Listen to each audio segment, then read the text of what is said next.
Hello Internet, so today I want to talk about the OBD 11 device. This device just plugs in above the accelerator pedal into the diagnostic port. It connects to a mobile phone. Currently the best one to use is an Android phone. Not all functions will work on the iPhone just yet, but it's been coming along slowly. Anyhow, while everyone's been fighting for toilet paper,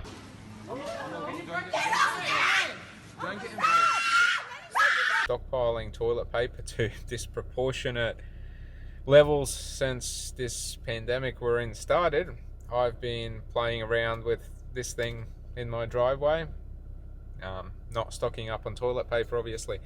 So one of the things that this has allowed me to turn on is TMC, so the traffic, I don't know what that stands for, but anyway, it shows me where there is traffic around the city, where there's traffic jams, accidents, all that stuff, which has been great. The second thing I've turned on is additional GPS receivers. So by default, the car would only receive GPS from GPS, which is the US version. You can also turn on Galileo, which is the Euro sort of satellites that pinpoint your location. There's also the Russian GLONASS system. Anyhow, so in addition to the US GPS, I've turned on GLONASS, the Russian one, just to see how those two would work together.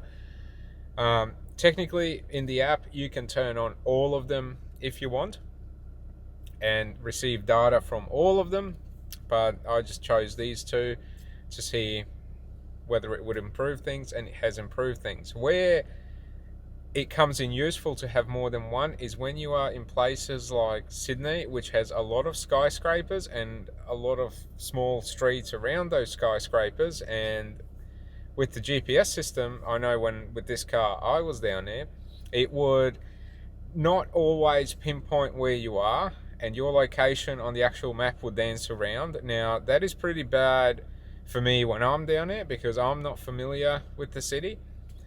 Obviously that's not an issue in Brisbane. Number one, we don't have that many skyscrapers. Number two, I know every street in that city.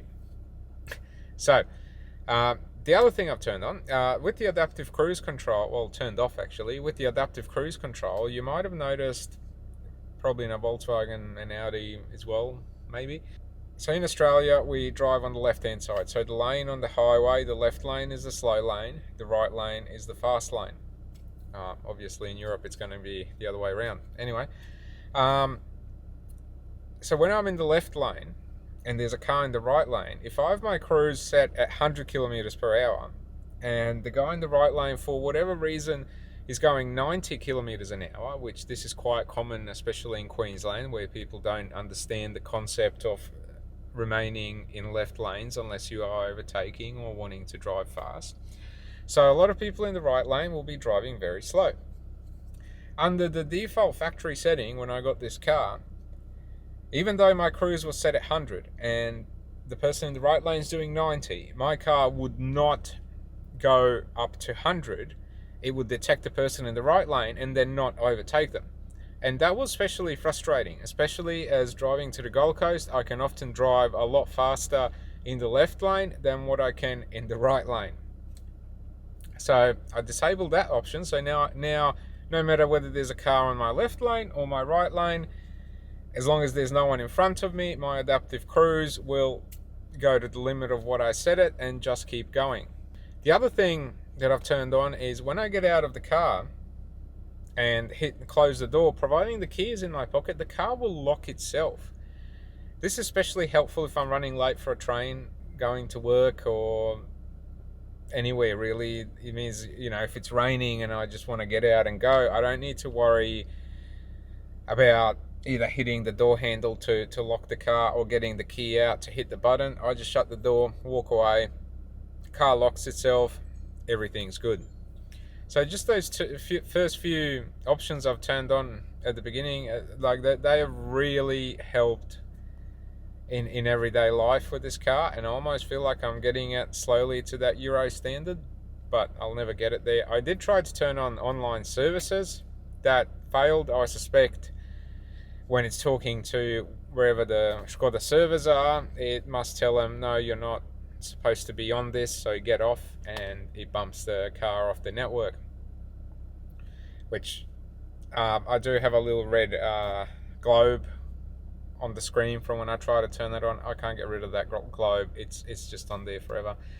So it's a nice little device. Like, there is forums and there's endless options of what you can modify to this car. I'm still reading through it and slowly making little changes and seeing how it is, whether I like it or not. So it is fun, but you can also, like, you can even adjust engine settings. And if you don't know what you're doing, please don't play around with the engine settings, because you can actually screw the car up. By default, you have auto headlights, but you don't have auto high beams, and this is another function I've turned on. So basically, I have a little headlight, like high beam, what do you call it, icon now on the dash, and that has an A in it, and that means it's on auto.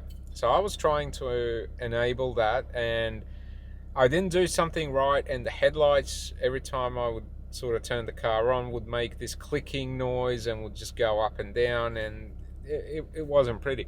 Luckily, on another forum, someone done the exact same thing as what I done, and it just needed auto calibration. But then I found a much simpler way to turn this on.